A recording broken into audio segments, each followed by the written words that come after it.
Overnight, Dunkin's Pumpkin Spice Coffee has sent folks into a cozy craze. I'm Lauren LaTulip reporting live from home in my hand-knit turtleneck that my Nana made me.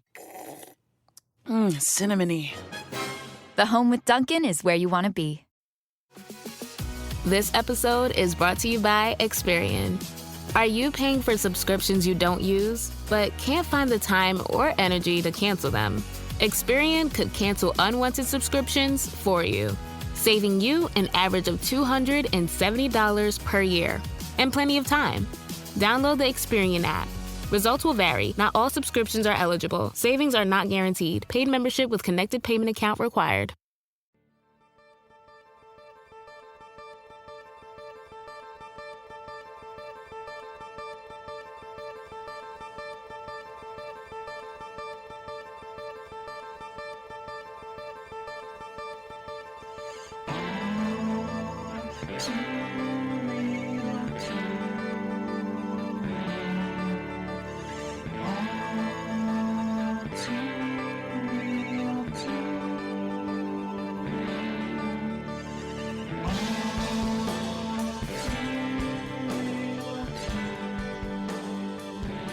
Okay, everybody, welcome to the latest episode of All2ReelToo. My name is Michael E. Cullen II, and with me, as always, is... Sesame, Honey Dip, and Carta. Honey Dip. Okay. Yep. That's your name? Yep. It is. Why is your name Honey Dip? I don't know, I just thought it sounded cool. Because, I heard this woman named Queen Latifah. I'm not sure if she's like a queen of a country, but she's living in America. I'm not really sure, but... Oh, wait, is she that lady? Is she that equalizer lady? Yeah, it's the equalizer lady, but she's also a queen, I guess, of a country. I'm not really sure, but she said she was a honey dip in a movie from 2002, and I thought it was kind of neat, so I decided I was going to change my name to Honey Dip. Sesame Honey Dip. Yeah. Yeah. I'm not really sure what that means, but okay. I'm very confused about that, but it sounds kind of sexual to me. It does. I was wondering. Yeah, there's definitely some kind of it seemed like a euphemism. I'm not sure, but and also this is probably the second time or the second movie, perhaps even the third movie actually that we reviewed where bestiality is heavily implied. Yep. Gotta love it. Yep. Gotta love bestiality. No. And at least two of them have been Disney movies. So, yes, maybe the right wing. I was gonna say maybe the right wing are onto something here. So. Yes. Oh Lord. Yeah. So, today on our wonderful show,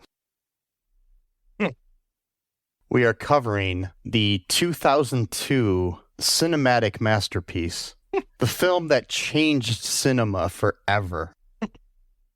Disney's The Country Bears. Yep. So, really quick, the synopsis here on the Internet Movie Database is Beary Barrington goes on an adventure to save Country Bear Hall by getting the Country Bears back together for a reunion concert. Yep. So this movie, it was directed by Peter Hastings. Peter is known for being a producer on a bunch of animated stuff from like Tiny Toons, Animaniacs, Pinky and the Brain, Lilo and Stitch, the series, Kung Fu Panda, the Dragon Knight TV series. As far as directing goes, he's got this Mission Space, which I think is I think it's part of a ride at Disneyland or Disney World. So a short film called Hard Enough, and in pre-production right now for a movie called Dog Man, which is a Dog Man, which sounds like a great film here. It's Dog Man, half dog, half man. He is sworn to protect and serve as he doggedly pursues the feline supervillain Petey the Cat. Oh my fucking god! It sounds like a great film. This was it does sound like Citizen. Yeah, the Citizen Kane of dog movies. Mark Perez wrote this movie. He is known as the writer of Herbie Fully Loaded. He wrote the movie Accepted with Justin Long and Jonah Hill, which I actually really liked. He wrote the movie Game Night, which I haven't seen yet. Yeah, this was one of his early films. But yeah, he wrote a TV movie called The Back Nine. Yeah, so we got that. And the movie stars a bunch of people. The first and most important person we need to talk about is Christopher Walken as Reed Thimple, a banker. Okay. These are going to be first I'm going to go through all the live action actors.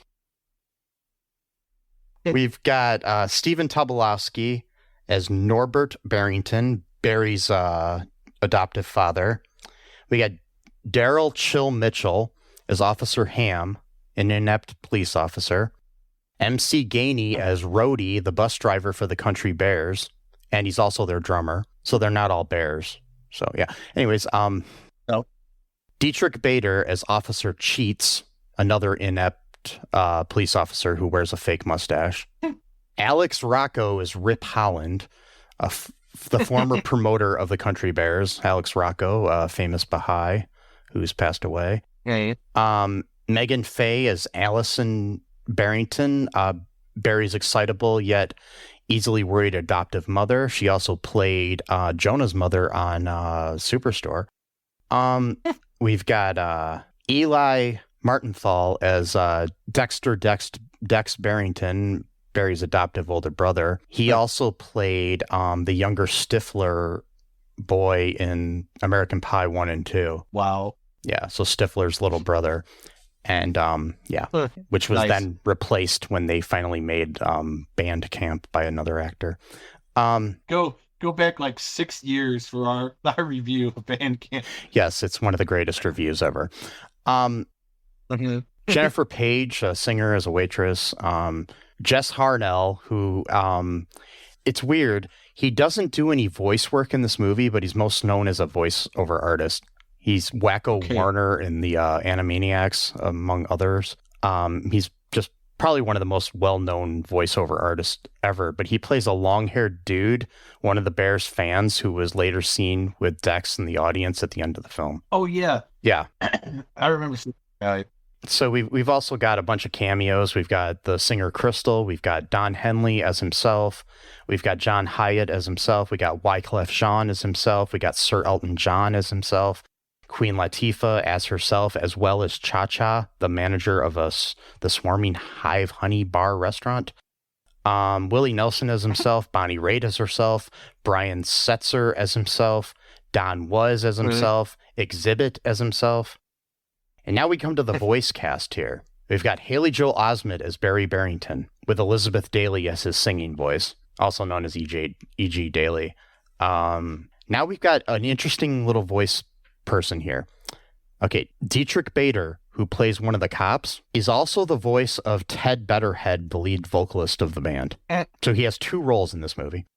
John Hyatt does his singing, though. We got Candy Ford as Trixie Sinclair. Her singing is done by Bonnie Raitt. James Gammon as Big Al, the sluggish elderly property caretaker for the Country Bear Hall. He's James Gammon, people may know as the manager of the Indians in the Major League movies. We got Brad Garrett as Fred Betterhead, a harmonica playing bassist of the band. We have Toby Huss as Tennessee O'Neill, the one-string guitar player. Don Henley does his singing voice. We've got Kevin Michael Richardson as Henry Dixon Taylor, the MC and manager of the Country Bears. And then we have Stephen Root, who everybody knows from News Radio and Office Space, among other things, as Zeb Zuber, the fiddle player for the Country Bears. And he's the only one of the voice actors that does their own singing. So the song he sings, I was just like listening to it and I was like, is that actually him? And it was Stephen Root. I was impressed. But anyways, that's our main cast here. So yeah, so initial thoughts, reaction, whatever you want to call it to this here, Sesame? Man, I just thought it was bizarre. This movie, it felt like there was like two different genres going on, and they tried to sort of meld them together, but they still ended up being like separate from each other. So it was just like having two of them going on side by side. 2002 was a very interesting time for particularly these type of movies. I remember a lot of these kind of movies coming out around 2000 to like 2002. Yeah. But none quite as bizarre as this one. Yeah, it's not too many like this. Yeah. So, yeah, I think it's the greatest film that's ever been produced. Well, there you go. I seriously think it's better than Citizen Kane, and Oh wow. It's better than Casablanca. It's better than Gone with the Wind or The Wizard of Oz or any of those movies, you know? Shit. Like any movie you've ever seen, you know, it's better than the latest Deadpool and Wolverine movie. It's better than Oh, I still want to see that, man. I haven't seen it yet. It's better than every MCU film. It's okay. Wow. And I'm lying. This is quite possibly one of the strangest movies I've ever seen in my life. You talk about Deadpool or this one? This one. Oh yeah, no, it's actually this would have been cool if it wasn't the MCU, but like one of the weird universes, like in the multiverse, like when Doctor Strange, when they went to like a paint universe, there was one that was like everyone was like floating. Then they should have gone to the Country Bear universe. This has got almost speaking of Marvel, it's got kind of a Howard the Duck sort of feel to it. Yeah. So where you've got people in costumes that are animatronically controlled, with the exception of the fact that the costumes here are a lot better than the one in Howard the Duck. Yeah, of course. I mean, another bizarre movie. These creatures were all created by the Jim Henson Creature Shop, so that tells you that they, know what they're doing. I mean, the same people that did the Turtles for the first two live-action Ninja Turtle movies, so as well as classics.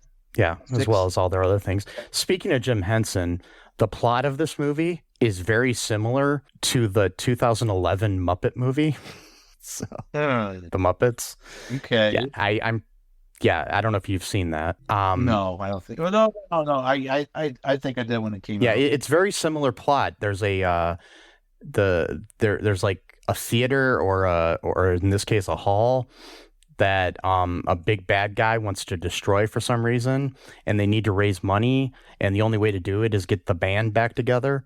And there's an outsider who happens to be, in this case, a bear, and in that movie, a Muppet who lives with a human family and travels across the country and meets his heroes and then helps get the band back together. Yep. It's the same plot. Ripped it off. Yeah, they just literally took 9 years later. Yeah. They just were like... But then again, it's your similar plot, like, I think like Judy Garland and without getting the band back together, but like, oh no, we're gonna lose the whatever, we're gonna put on a show and save it, sort of thing. I think like Judy Garland and Mickey Rooney had movies like that back in the day. So it's like, oh yeah, there's like ton. I've probably seen it's a trope. I mean, I think like that animated Sing movie similar and stuff and everything. But so what goes down in this bizarre world of bears and humans living like coexisting and no one mentioning the fact that they do, really? Yeah, it's one of those movies where they just accept the rules of that universe, where it's just like, yeah, I don't know, because it's weird though, because sometimes that kind of goes back to what I was saying earlier about how I felt like there was like two genres competing with each other about what this movie actually was, because like at one point it seemed like they didn't even know that Barry was actually a bear, like the cops at least, like I don't know. That's It's just like they because the don't cops act are like supposed to anything's get weird about Barry. It's a very strange Yeah, movie too, with the fact that you know what the first line of actual spoken dialogue in the movie is. I forgot. No. Barry's sitting there and he's like, "Mom, am I adopted?" Oh, right. That was after the intro. Yeah. Okay. Yeah. Because Yeah, he's like, it's the yeah. first. It's the first spoken Like- dialogue in the movie. It's like because the other part's sung. So with that, yeah. So with that, I was thinking, okay, you know, the parents, you know, they don't want them to feel, you know, self-conscious, you know, so they're kind of dodging the question. Whereas his older brother is like, you know, being a fucking piece of shit. So he's like, Mhm. oh, of course, don't look at yourself. But then like other people in the movie were then acting like they didn't even know he was a bear. So it's like, all right, so what's going on here then? Yeah, because Like, I you didn't know if can't that was just the fact that the cops are like supposed to be inept, you know, cops, or if that's just a common thing, like people just don't comment on the fact that bears and humans are living in harmony. Yeah, I mean, it could have been that, or yeah, like you said, the cops just could have been stupid, like 'cause they kind of did play that role, and you know, they were, I don't know, who knows? The movie does have one thing I absolutely hate when they anthropomorphize animals with human characteristics. Like, Yeah. I'm fine with like talking, you know, like things like that, but I hate it when they have animals do move like humans, like arms and like no, like let them walk like they're supposed to, or let them move the way that the animal is actually supposed to move. Like don't have a fish standing on its hind gills or whatever and walk. Yeah. Come on, like don't do that. I mean, like, it's you know, totally like, let it's them- totally a cartoon thing, though. I mean, you've got like like Yogi Bear walks on his hind legs and walks around, and bears can walk on their hind legs, and they do, but it's still It's not. They don't do it like the whole time. no. And and their feet don't look like human feet, and they don't walk like humans. They don't talk like human. Are you fine with them dressing like humans? That's fine. Yeah, that's okay.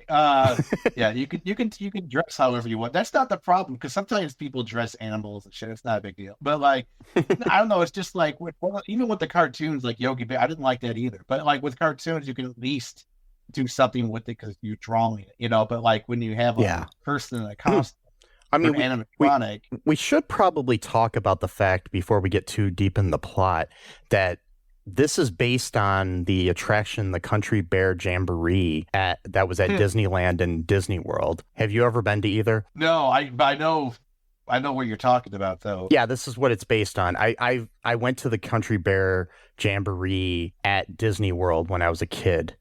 They've recently, and this was what made me think of this movie because I read an article. They just opened in earlier this, like in I think in July or something of this year, they opened a new version of the Country Bear Jamboree, retitled the Country Bear Musical Jamboree at Magic Kingdom. And it's still in the same theater, but they like redressed a lot of the bears. They changed the music out, a lot of it, where now they're singing instead of singing like standard country songs and random stuff that they used to sing. Now they're singing like Disney songs. I've watched some video of it. There's mixed reviews for it. Of course nobody ever wants change, because like anytime something changes in the world, that means that the world is like gonna explode and your childhood is gonna be ruined. And but I love that too. Like I always love when people like, oh, childhood ruined. It's like, really? Like how? Like it's okay, whatever. Did your childhood not exist now because they remade your favorite movie, or because Indiana Jones went to get some crystal skulls and now you hate the world? But anyway, so the yeah, exactly. But the new one, it's basically they're singing like songs from different Pixar and Disney movies, like like I don't know, like A Whole New World and shit like that. So yeah. Oh boy. So yeah, that kind of made sense, because I kind of had these vague memories of like seeing clips of this, or sometimes they play it like whatever. Yeah, you sometimes it's basically they're kind of they're animatronics similar in style to like, I guess, Chuck E. Cheese and stuff. But this basically inspired the creation of, like, Showbiz Pizza and Chuck E. Cheese Pizza and stuff. So different people went to Disney World and they're like, we can do this on a cheaper level and put it in restaurants, you know? So, of course, these audio animatronics are a lot more sophisticated at Disney than they are when you go see those scary things that used to be at Chuck E. Cheese, you know? So. Yeah, I know, the fucking pizza rat. Yeah. I just love the fact that his mascot is a rat. Well, he was supposed to be a coyote. Supposed to be a coyote, but they realized that they bought a rat costume instead of a coyote one, and so they just went with it. So they just went with it, yeah. But anyway, so this movie is basically about this band called the Country Bears. They used to be a really huge country rock band back, in the 80s or maybe 70s. The way the movie portrays them is like they're bigger than the Beatles or something, you know? So. Yeah, like they're supposed to be like absolutely huge, like, and they broke up at some point, and for some reason they played all of their shows in like the Country Bear cabin type place. It's the Country Bear Hall, but I don't think they played all their shows there because the one at the beginning was in a completely different place. I see. It was obviously like I think the Country Bear Hall was like their main stage, like that they would play, like kind of like they probably have like, they'd play there more often but then they'd go on tour because otherwise they wouldn't have a bus. Right. I mean, that kind of makes sense because like Metallica, they kind of really started off in San Francisco. Mm-hmm. Like that's when they really started popping off because like they were in LA for a while and they didn't really like the LA scene. So they moved to San Francisco and they pretty much like played most of their shows like in one particular theater. Like that's before they started, and if you get like really famous, you get to that point in your career where you're just doing that Vegas shows, like Elvis or Celine Dion or something, Right. But hey, man, that's actually kind of cool because you don't have to tour, you don't have to, you play, and then you can go bring back your family with you, and and you get to gamble all your money on the casino and lose everything. Then you have to keep performing because now you gotta make the money to pay the debts to your bookies and to the house, and things of that nature. Get your knees broken, and then eventually you get hooked on drugs and die on the toilet, and then it's all good, Right. Wait. Yeah. Wait, what? I don't know. Just anyway, sorry. So they're like this big band.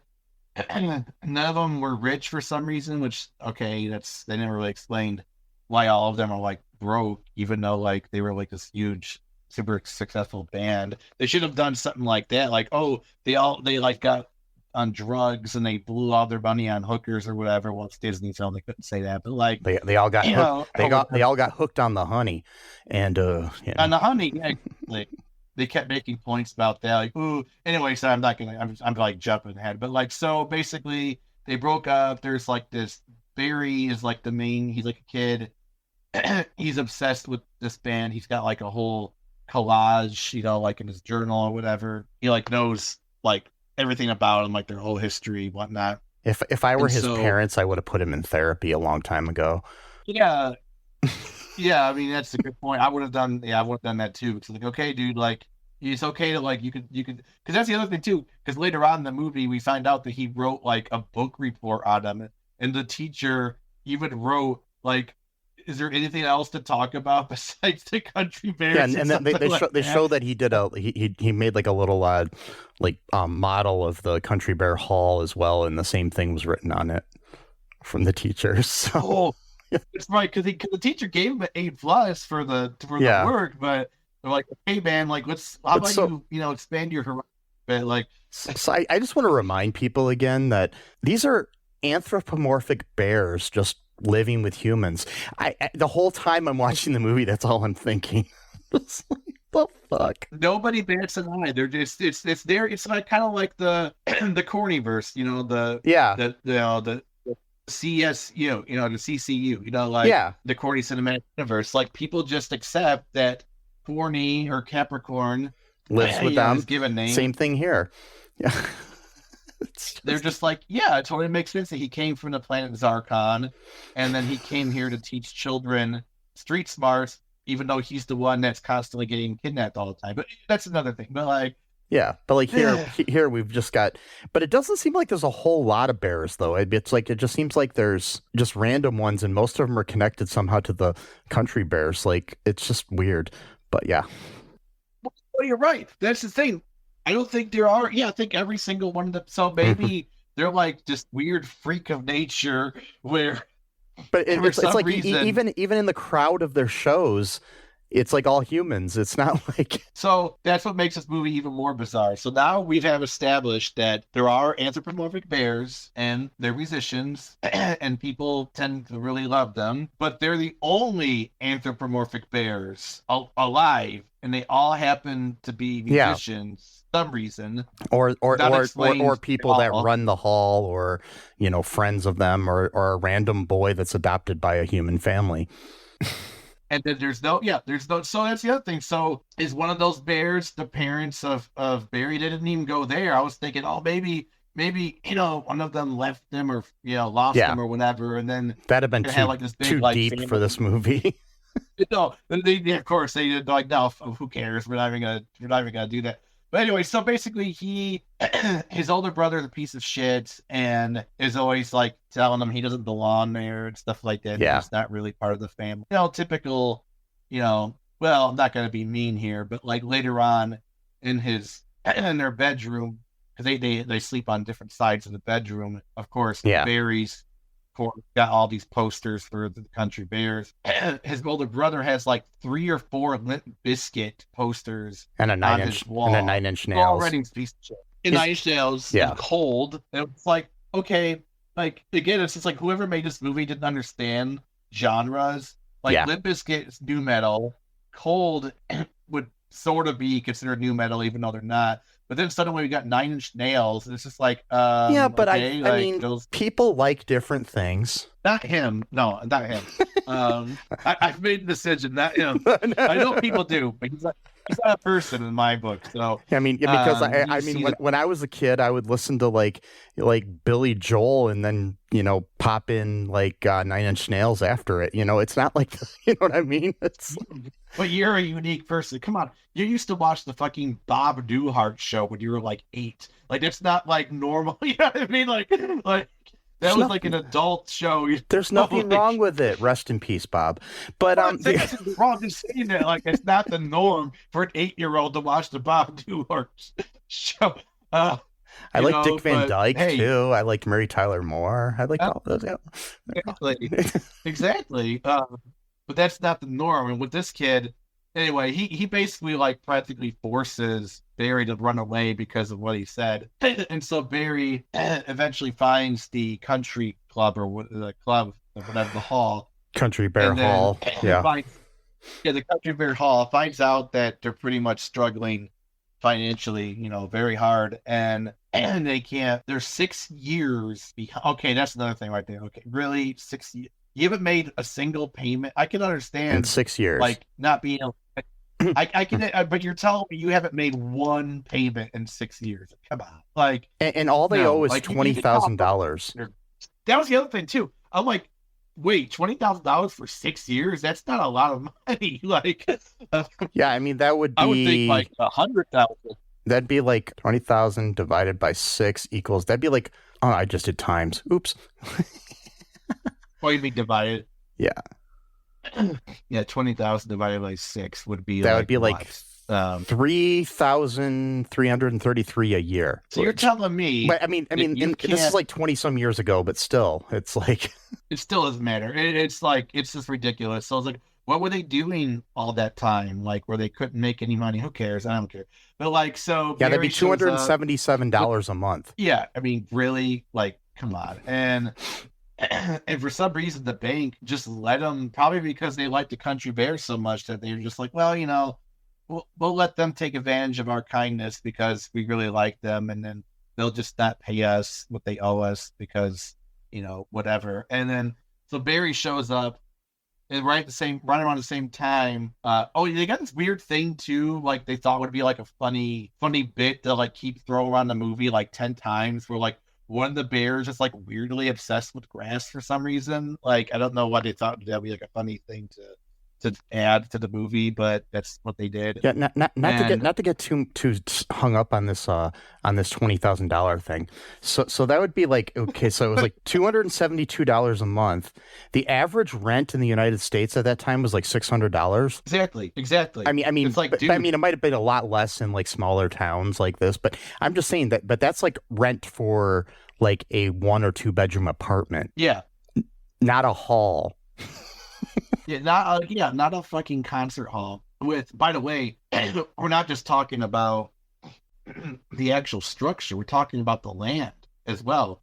So that's a lot of land that they bought, and so add that and the house or the hall, and we're only talking $272 a month, and you can't swing that. I don't know what to tell you, man. Like, that's at this point, maybe Christopher Walken's character is in the right to just try to tear this place down. Because, I know. Like, if you can't swing that and you don't have the willpower to swing that you're not gonna do anything that it takes in order to keep that place, then you're just gonna be like, oh well, I won't pay for stuff. I know we're hanging up on this part of it. It's such a stupid part of the plot, because I would say 100,000 or like 200, like some enormous. I would have made it like an outrageous number, but 20,000. I mean, I don't know. It's just stupid. And so that part's stupid. The grass part is stupid. I don't know. They went back to this grass thing like 5 or 10 times. Yeah. Like, okay, we get it. That bear's obsessed with grass. Like, why are we turning this into a bit? Like, where we're just gonna keep doing a callback? Because at one point when the cops show up, the inept ones, the one with the mustache is like, oh, is that Kentucky blah blah blah or whatever? And then the bear's like, oh, yes, it is. like, oh, he's so happy that someone else has finally like shared his like passion for grass. And I'm like, okay, like, can we stop this? Like, we move on. Like, maybe, like, can we? Maybe it was just like a double entendre for like grass being like, weed. Oh, and yeah, it could be. The guy did always sound like he was stoned. Like, he was very slow and. Like, we could do that, and stuff like that. And anyway, so Christopher Walken shows up. He got some weird name, I don't know. And then he's obsessed with tearing this place down. Like, he's like got like a weird on his car. He even has like a demolition, like ornament on his car. Thimple. Like, yeah, that's right. Thimple. What a weird name. And the way he says bear, it's like bears. I can't even do it. Like bear. Something like it's like Bader. Fire. It's like weird. He like adds a Y to it or something. Yeah, it's weird. Yeah, it's what he does.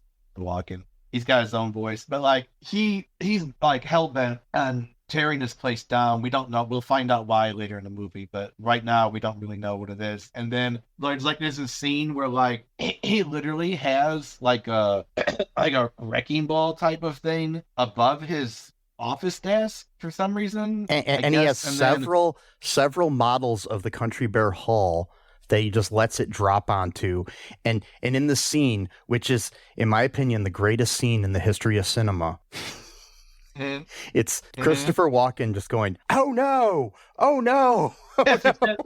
doing it over and over again like 5 different times. It's just like, okay, this guy is so obsessed that he has like 5 of these models made up just so that he could crush them.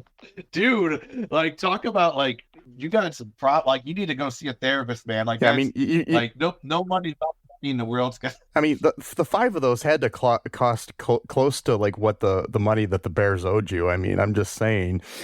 If you're worried about $20,000 and you're building all these models that probably cost, maybe at least $100 each, so you probably have more than the 5. I'm assuming that, I'm just saying.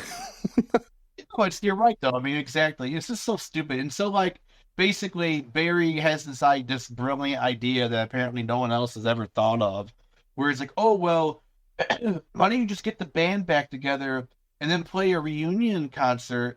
And then that's going to really $20,000. Think about that first. How many people would need to show up and pay for a ticket? Like, I don't know. Hall, like in a hall. We're not talking about like a stadium. We're talking about a concert hall. Like, what would you say? Like, so I guess. Well, I guess if you're trying to pay for, see, I mean, I don't know what it seats. Like, what would you say that hall seats? Probably like I don't know, 300 maybe. Well, that's the thing. At first, when they showed it, when there was actually, that's the other thing too.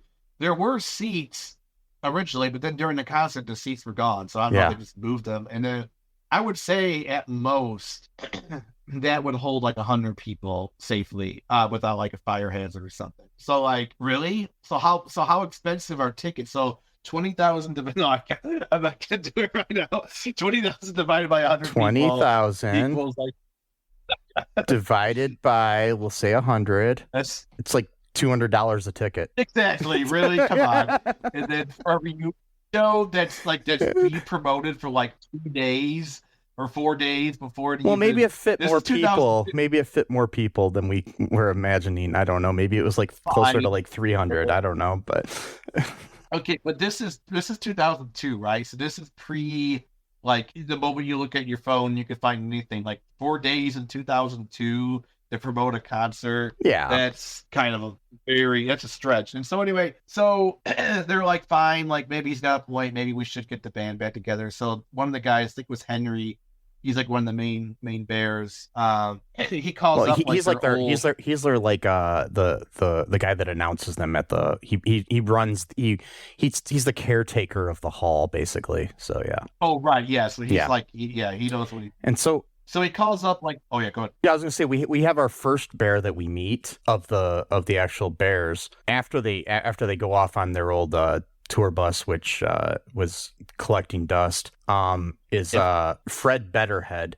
Again, that name, Betterhead. I mean, it's Bedder, but still, it sounds like better head. Yep. So, yep. Yeah, he's a harmonica and electric bass player, but he's working as a security guard on the set of pop singer Crystal in her cameo. I guess she had like Superwoman was her one hit song that she had back in the day. I don't remember that song at all, but she was pretty good though. Yeah, I mean, so she had this she was going to be filming a music video there, and then Fred drops his harmonica somehow, and she picks it up and sees his name on it and is like, "Oh, you're Fred Betterhead." How would she not know that? I know. Like, if she was such a fan, you know how she'd not know? I mean, like, I'm a big fan of Counting Crows. I guess, maybe if it was somebody other than Adam Duritz of Counting Crows, I probably wouldn't recognize them if they were being a security guard at my music video. But, so right. It's like, I don't know. True, I guess that's true. Yeah. But, like, how do you not recognize? That's the other thing, too, is a lot of people, so maybe in this universe, too, they don't really recognize, like, bear faces that well. Because they're not human. But when you think it's weird that that your security guard's a bear and there doesn't seem to be a lot of other bears around. No, they don't care. That's what I'm saying. This universe is full of psychotic people who so weird. They see something that's completely abnormal, and like I'm not saying that you should judge or hate someone that's different, but at least you should notice it. Like, you at least clock it. I mean, you're just like, like if I walked into a Walmart and all of a sudden a bear was just, down the cereal aisle buying some, Sugar Crisp cereal or something, I would kind of look at it weird. Yeah. Just saying. Oh, exactly. I mean, I'm just saying, like, to not have any discriminatory abilities, that a human being would die like within 2 weeks or like 2 hours, really. Yeah. Just like, oh, I wonder what this little reptile creature that's hissing angry at me. I think I'm just gonna go try to pet it. Like, and then it's a cobra and bite. Well, like if you see a spider in your house that you've never seen, like I saw a weird spider the other day, not here but at my dad's house, that was like brown and had some weird colors on it, and I'm like, I don't know if that's poisonous. I don't know what the fuck it, So it's like, yeah, I would not fuck around with that thing. Yeah, I'll be like, I'm gonna either kill you or I'm gonna like pick you up safely and throw you out of the house or whatever. Exactly. Like, so it's like none of these people universe, like they're just not smart people. Like it's So I guess the thing is, it's just bears and humans living side by side, but it also begs the question, are they the only animals in this world? I'm just hung up on this. Like, why are there? Because like they have a pet chicken, and that's fine because it's a regular chicken. It's not like a chicken that's sitting there talking to people. No, it's this one's not anthropomorphized. Yeah, so it's like, so what other? Yeah, exactly. So now we need to know. Are there talking fish? They say at one time that like, Trixie left Tennessee for a panda, and that's right. So there was racism in this movie. There's bare racism. Yes, that's right. They were being racist against pandas. So I think was like that was basically okay. So this goes back to the Cold War, and because a lot of pandas are from China, and yeah, exactly. So this movie is anti-communist. I mean, yeah, I think so. I mean, because at one point they say like, "Oh, how come pandas have everything?" I was like, "Oh boy!" Like,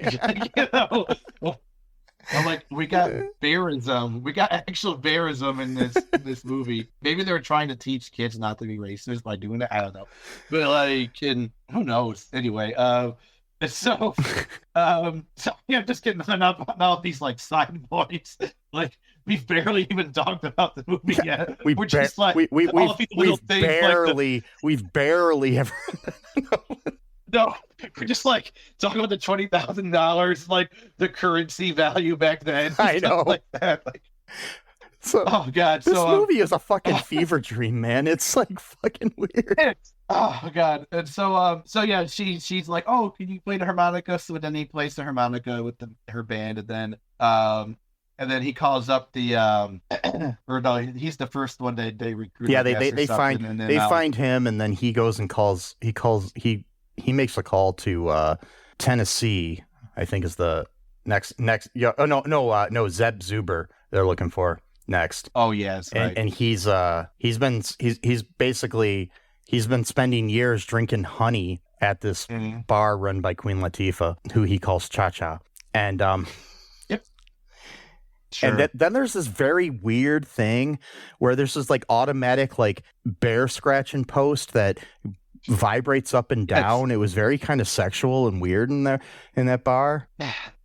That's the other thing too. So I know I keep getting up on this point, but how many anthropomorphic bears are there in the world that we haven't seen any that warrants getting something just so that she didn't buy that just for him? I guess so.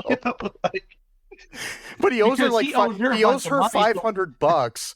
So I don't know. Why was she then buying them? It's like if there's a corner carry out and there's only one dude who buys Pepsi, they're not going to carry Pepsi. It's just the way it works. Yeah, they're not going to have like a whole aisle of just Pepsi products because one guy drinks Pepsi. Sorry, it's not how businesses work. Yeah. But like, and so they have this idea. Well, the kid, Beary, has this idea where he goes up to her. He's like, hey, how about this? Like, how about he plays the fiddle against your house band, and if he wins, then he doesn't have to pay you any money anymore. But if he loses, you get to keep the tour bus. And like he just did this he just made this deal on his own without talking to the owners of the tour bus. So that's kind of like a shitty move on Beary's, but he's a kid, so he kind of covers the slack on that. But like, it's so like he's a small cub. He's good.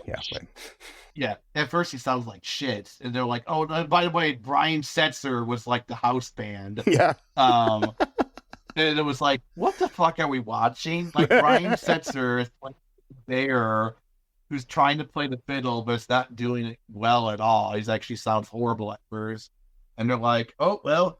And then they have this song, and Zeb Zuber is voiced by Stephen Root, and he does his own singing, and he sounded really good. I was like, what the fuck? Stephen Root can do anything. That's all I'm gonna say. Mm-hmm. Yeah, he's my hero. Well, at least the country bears aren't your heroes. So, but he's basically he's an enigma. What is it? Wait, what? What's that from? No, it's from News Radio. An enigma wrapped. What is it?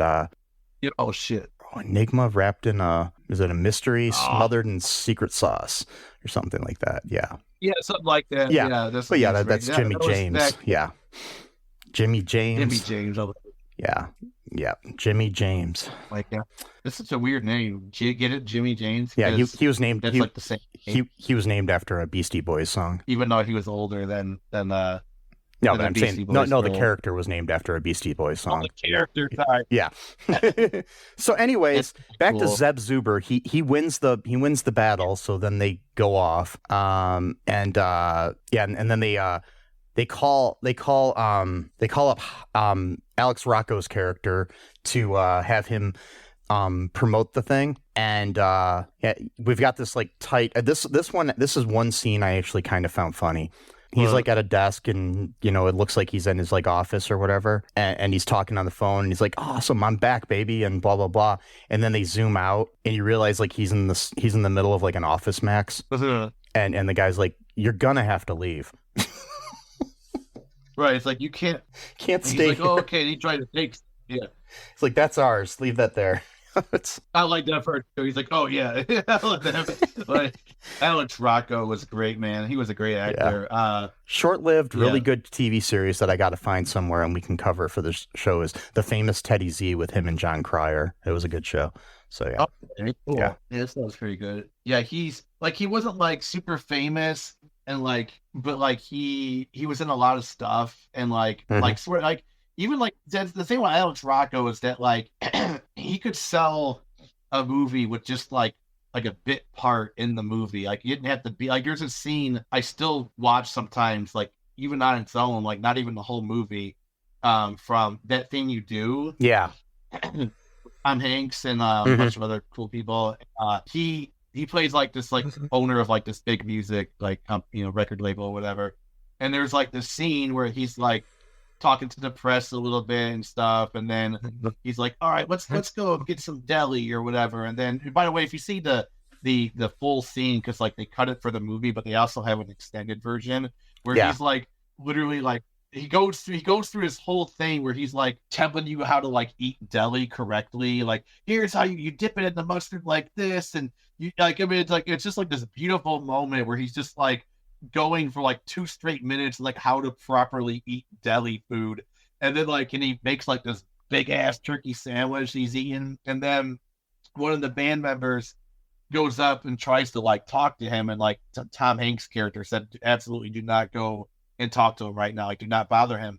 But he went ahead and did it anyway, and the guy, he starts screaming like, oh, who brought this kid over here, and I'm trying to eat here. And it was just like, it's like literally like a 2-minute scene in that movie. And I still watch that from time to time on its own just because of how perfectly it was executed. And Rocco was also a hanger-on of the Winter Hill Gang in Boston and part of the Boston Irish Gang War of the 1960s and did a lot of criminal activity before he changed. Yes. Are you serious? No way. That's fucking crazy. Yeah. He like attacked people and other things too, so. That's wild, man. That's...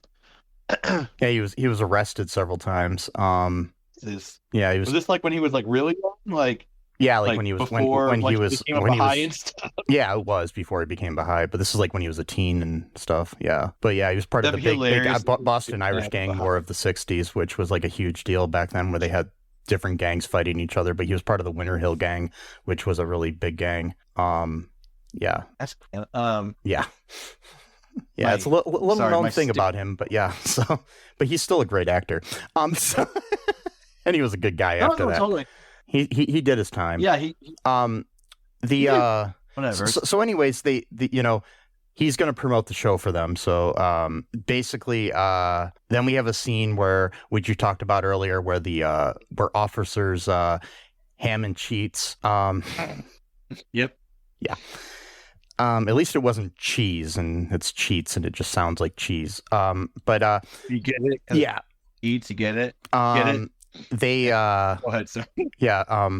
They ask Big Al for directions to where Barry went, because he tells them that basically that they took it, and because of miscommunications, the officers then think that the Bears have kidnapped Barry. So now they go off to get Tennessee O'Neill, who is now a marriage counselor. Yep.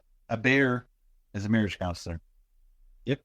And the way he basically counsels people is by basically telling them how fucked up his life is. I actually had a counselor like this once, so... Oh, that's That's great. Yeah, I had to request a new therapist when all he did was try to tell me about his divorce and how it was so much worse than the girlfriend that I was depressed about. So yeah. Yep. So again, no one bats an eye. They're like, a bear is a marriage counselor. Sure. Yeah. Why not? And he's wearing like a sweater that I would call like a Cosby sweater, I guess. But see, this is before Cosby, was bad. Everyone knew about the. But no, what I'm saying some is, people knew about it. Yeah. No, it was like one of the biggest open secrets in Hollywood. Anyways, definitely. Or New York City was where he did actually most of his shows. But anyways, so Tennessee O'Neill, he's a one-string guitar player and he's a marriage counselor. He's reluctant to rejoin the band because he wants to reconcile with his ex-girlfriend, who was also kind of part of the band, Trixie St. Clair. So she was like the band's keyboard player. So Cheets and Hamm are after them, and they end up going through a car wash, like after a lame car chase. The car chase was stupid, man. Yeah. And so the guys go through the car wash, and not like in a car though. The officers are on foot going through a car wash. That's very smart. Those things kill you, man. Like, yeah. Those things, how fast they're flipping around and shit. Like, they're not made for humans. There's no joke. What's that? Yeah. They're not made for humans or bears or any animal. Bears, for that matter. Yeah. So anyways, they go off on their way, and they stop at this motel, and there was like another scene I think I missed. I don't, was it before this, where they were in a restaurant, and then the waitress knows their music and starts singing, and there's like this big elaborate dance number in the middle of it, and it was really kind of cool, but still it was weird. So. That's the other thing too. So there's like 3 genres going on now. It's like a musical kind of, but not really, because there's only 2 of these songs. Right. I mean, it's like the music. Okay. The music is both like diegetic and non-diegetic, and it's weird. It's strange. Yeah. So yeah. Edit. And it's also like part of the. It's not like your typical like musical like Rent or something where the people just break out into music and it makes sense to the plot of the thing. This is just random stops where somebody performs, more like once or something. So I just compared this movie to Once and Rent. I was like, wait a minute, like I was like, for a second you said Once, and I thought maybe you meant like they did the song Once. I'm like, no, is he talking about the movie? Yes, because in the movie Once, the music is not really. It's like. It's mostly diegetic, where it's part of the world, and it's not like people just breaking into song. But the movie Once can't hold a honey candle to this movie, so I think they should remake the movie Once, but with animatronic bears. Yes. They should remake every movie with animatronic bears. Call it I can't think of anything. Oh man, this movie has. Yep. So anyways, to speed things up here a little bit, they find Trixie in this hotel that they're randomly staying at. So what are the chances? She's performing too. Yeah, and then she performs like a song, and it does a duet with Tennessee in the lobby of the hotel or whatever, and then she agrees to come back, and everything's all good, And their singing voices, like I said before, are Bonnie Raitt and Don Henley, who are then sitting at the bar at the hotel or whatever as themselves, reacting to themselves performing, really. And they said that was great, and he says it's better than the Eagles. Yep. And I was like, because he was in the Eagles, and I'm just like, oh my god. So and it's like, oh boy. So then what? Then we got so Trixie's on board, and then they finally head out to find their last member, Ted Betterhead. They first what's his name? Henry, or what is his name? Henry, I think. Yeah, he calls up Ted and tells and Ted basically is like, fuck you, I'm not coming. Yeah, pretty much. But he was the lead singer, so they kind of need him. Yeah, you can't have a band without a lead singer, so. And so they go off and Henry lies to them and says that he's on board, and then they go up to what they think is his house, which I don't know how they knew where that was, but anyways, I'm not gonna question the logic of this movie. And then they ask the gardener, who is Elton John. For some reason. Yes, Sir Elton John is in this fucking movie. So Yep. And he's the gardener, so and they're walking away, and somebody's like, one of them's like, that gardener kind of looked like Elton John. It's like, no, I've met Elton John. He's taller. It's like, exactly. Yeah. So he ends up saying that Ted's at a wedding, and yeah. So they go to the local country club where the wedding is, and Ted's there, and the Bears are just kind of like mingling with everybody, and everybody's loving them, and we find out that Ted is a wedding singer. So, which I feel bad for wedding singers because they basically put them down too in this movie. So, in a lot of movies too, that's like they act like it's like you're not a real musician because you can only play weddings. I'm like, yeah, weddings party last a long time, hours. Like, I mean, I DJ weddings, so I know, but so they and like to learn that, Yeah, and so then we have a scene of assault where Fred goes back to talk to Ted. They're brothers, by the way, because they're both named Betterhead. I don't know if they made that clear, but Ted and Fred Betterhead. Yeah. They in a lot of these names, I'm pretty sure most of these names are actually the names of the characters in the Country Bear Jamboree. So, yeah. Oh, I see. Yeah. So they basically, Fred punches Ted and they basically kidnap him. Yep. So there's assault and kidnapping. Yep. Not to mention the fact that they've been traveling around the country, I guess, with a minor. But and a chicken. And so they learn that he's only a wedding singer and that he also does children's birthday parties and shit like that and make fun of him for it, basically. Not rich. And Ted says that the real problem was Zeb's drinking, that, he says that he claims that he was the only one holding them together and that Zeb's drinking is what broke them apart or something. And they say drinking. Oh, honey, man. But I mean, I'm assuming they mean honey, but they should have said drinking of honey because all of a sudden now it becomes that he's an alcoholic. Yeah. Well, he's a honeyholic, Yeah. And so. A honeyholic. And so Tennessee has an emotional outburst, and Fred is immature, and that's what they say. He says broke up the band, and then Barry tries to remind him that they claimed that in some magazine that they loved each other like a family. Right. Then Ted says, "Oh, that's just meaningless publicity," and tells him that he knows nothing about the real Bears and that they're not a family. So Barry, starts to realize the feeling of a real family is the people that love you. And so he decides he wants to go home. And he runs to his house. Yeah, he runs. They've been traveling all over the fucking country in a bus. Yep. But he somehow is able to run home. Not only that, but also know what directions to go, what roads to, because I'm assuming we're talking back roads here. Yeah. Can't exactly run on the highway, or expressway. But where were they? Were they close to his house? Were they like 8 states away? Like, where the fuck were they? Who knows? That's the whole thing.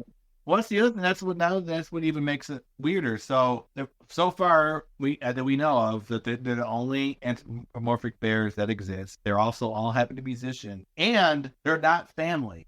So that means each one of them has parents somewhere. Yeah. Were they regular bears? So that implies that there's other.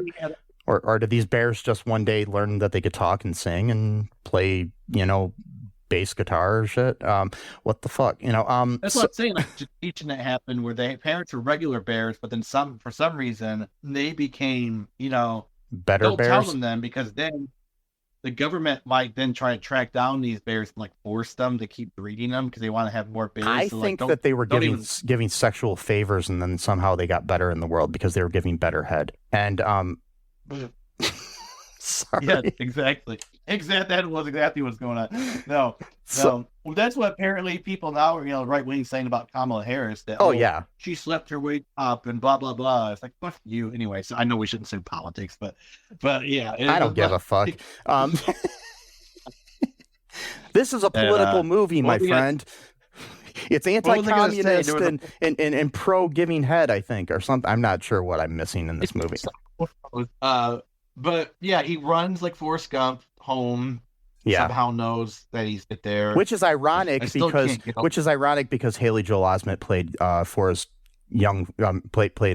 Gump Jr. So oh my god, that's hilarious. Yeah, and so I don't know, and so like I still can't get over the name Betterhead. I don't. Me either. I just why would you do that? I don't get it. But like and have brothers, so they're both in the same name, so you got to hear the same name being thrown around constantly. Mm-hmm. It's just so fucking stupid. But so he goes home, everyone's like crying. Okay, but never mind. There's this part with the Hamm and Cheets. Yeah. Where they show up for the first time when they're getting info on Barry. Yeah. And then he goes, Hamm goes, Hamm and Cheets. Yeah, we get that all the time. And then the dad goes, well, that's your name. Something like that. Stephen Tobolowsky is funny though, so yeah. I love it. But sorry, that was like a throwback to earlier. Yeah, so they're all happy to see him. Go ahead, sorry. But there's another scene too where because Barry had called Dex, his brother, and told him that, you know, he wasn't kidnapped and blah blah blah, and then Dex is trying to tell the cops and his parents, and nobody's believing him. It's just like, yeah, that's the other part. So it's just like, so you think that he's been kidnapped, and you're just like, yeah, who cares? You know, it's so fucking weird. There's more chance, like actually a significantly more chance of him being kidnapped by running home, perhaps states away from home by himself. No identification on him. No, nothing. He left all of his stuff apparently at the bus. I'm just wondering, is he like Usain Bolt or something? Like, is he like, you know, able to like run? Yeah. Like, what the fuck is going on? Anyways, he got home and they're all like happy and everything, and of course, and so then he's in his room and he's taken down all of his Country Bear stuff because they disappointed him, you know, so now he's gonna stop liking their music and everything, I guess. Yep. Well, yeah. Yep. Well, I've done that shit before too. Like when I find out something bad about somebody, I'm like, yeah. Well, I mean, it's a little kid. It makes sense. Plus, for me too. But usually, when I stop liking somebody is like when I find out that that R. Kelly is a pedophile. You know, that's when I start. Well, it's usually something big. Yeah. For a kid though, it's big. You know, so and.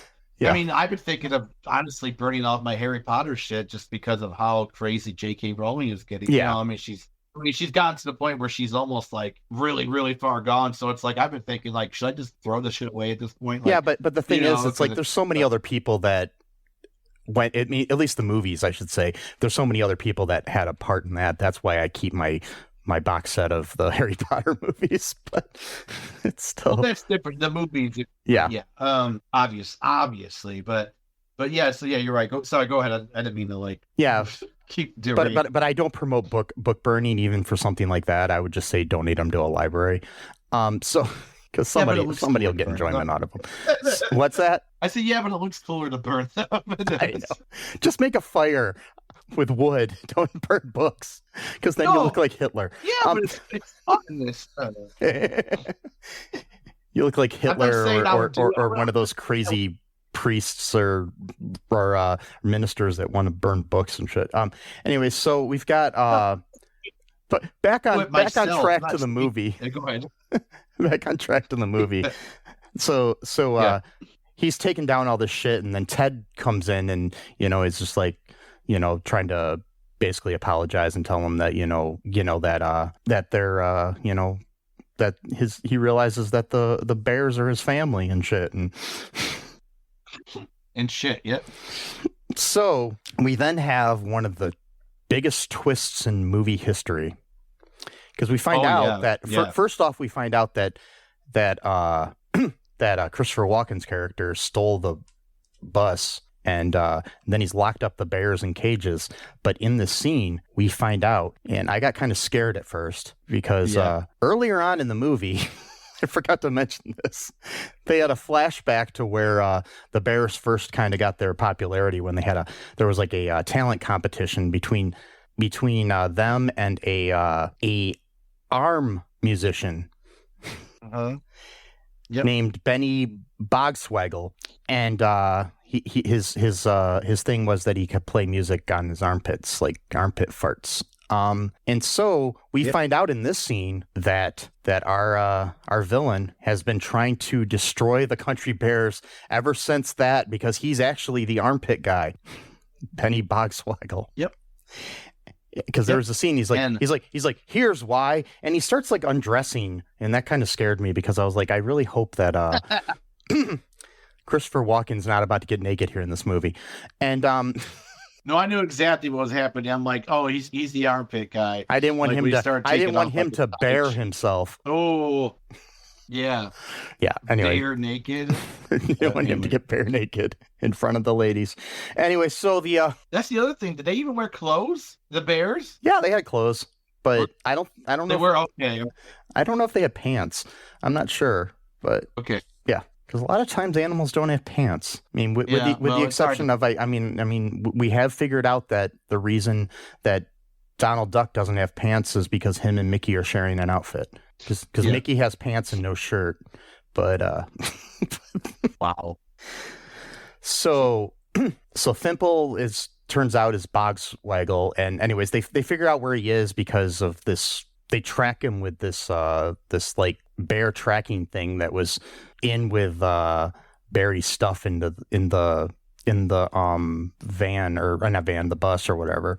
So they find where it is. They go off on looking for him, and they got a boat that they're dragging behind their van with Ted in it because he can't fit inside the minivan, and they got this like crazy chase, down the road, and then they get to the place, and Ted goes flying with the boat into the place through the window, and then he ends up knocking the cage door open, and the bears are free, and so now they can get back to the Country Bear Hall and save the day, right? Well, no, actually. No. We find out that Thimple had paid Rip not to promote the show. Oh, double cross. Yep. So we got two villains here, and but then Big Al suddenly arrives and reveals to everyone that he promoted the show himself, and everyone's in a different parking lot because he doesn't want them to ruin his grass out front. Oh God, the grass bit again. I swear. I was so mad when they did that. I'm like, really? We're going back to that? So then a surge of the most excited extras I've ever seen in a movie come into the place. Yep. Like they're about to see the second coming of Christ or something. They're just like all excited. It was just so freaky. No, they're like, no, they're literally like, oh my God, Jimi Hendrix has been resurrected. I'm gonna finally get to see him. Jimi Hendrix, who played the Country Bear Hall at one point where he opened up for vanilla. He opened up for Vanilla Fudge. Yeah, I'm sure. And it's just like, yeah. So, anyways, the money they raise is enough to save the bears, and they perform. And Barry is now a new member of the band. And at one point, he has this big guitar solo on a one-string guitar. I hated that part. There's no way he would be able to play that solo. Yeah, I'm looking at it, and I'm like, all of a sudden, he's like up here like he's fucking, I don't know, Eddie Van Halen or something, and he's like, you're just like, what the fuck? He's got one string. So at first, it was, he was just playing like a lot of single notes.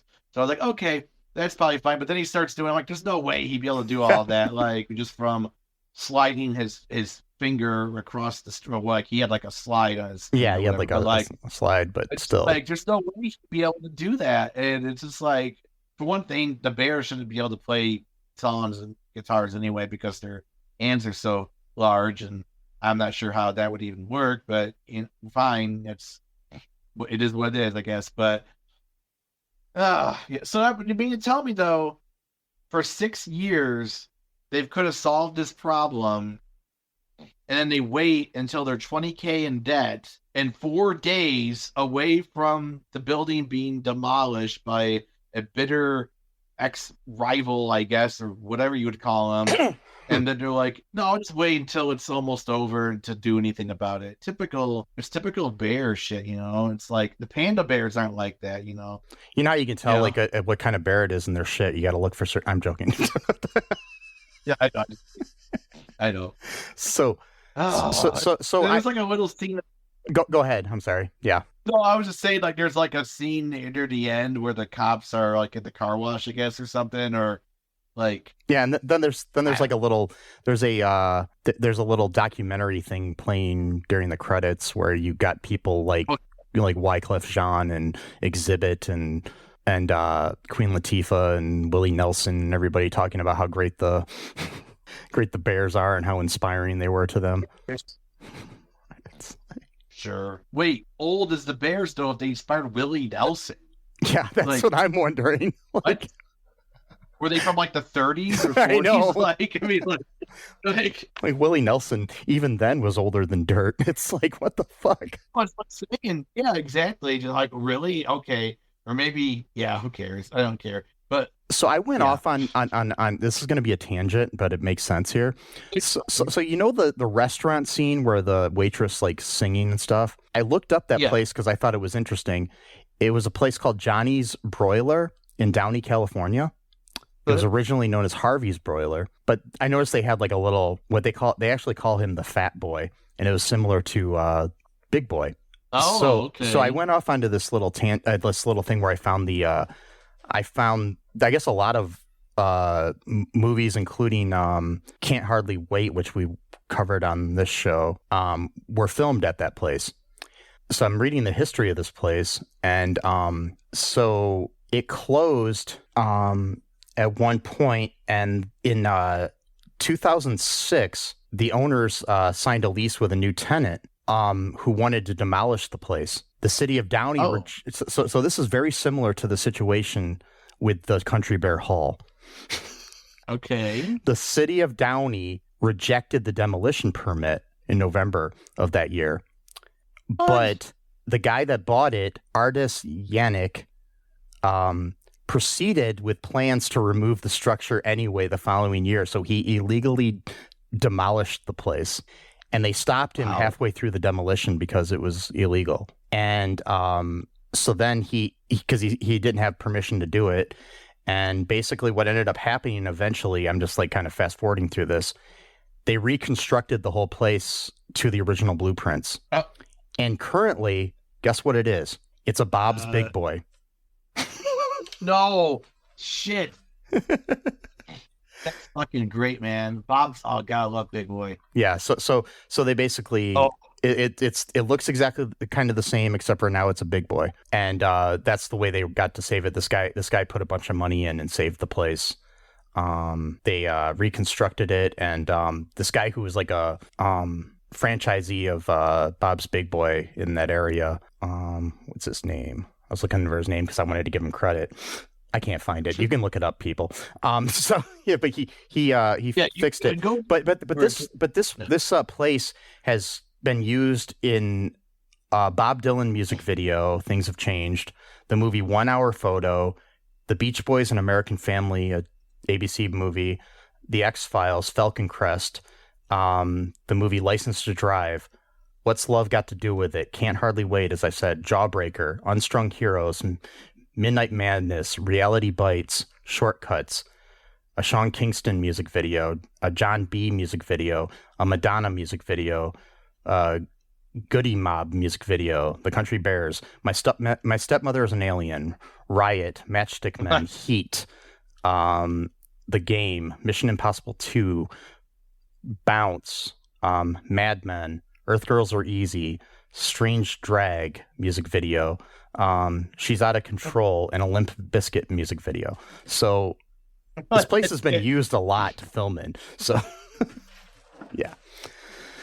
So yeah, I think that's really kind of an interesting story that I just wanted to add on to the Country Bears because that was more interesting to me than the actual movie. So yeah, man.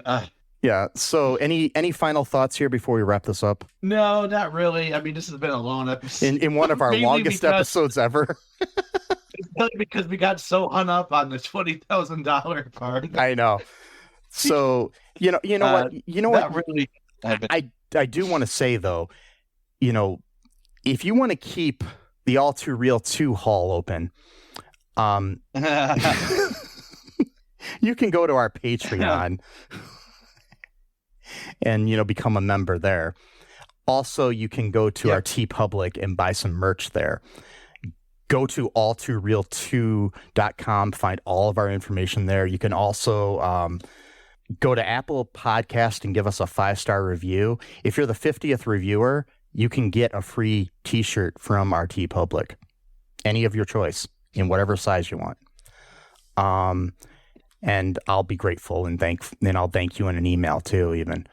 Also, just go out on the street and, get the band back together and, tour the world and sing the praises of All2ReelToo. Sure. That's a good way to do it. And I can do it. Yeah. Any other words of wisdom for our fans out there, Sesame? No, I think I'm all tapped out. I am too. Sorry, guys. I barely got anything left in me. Barely.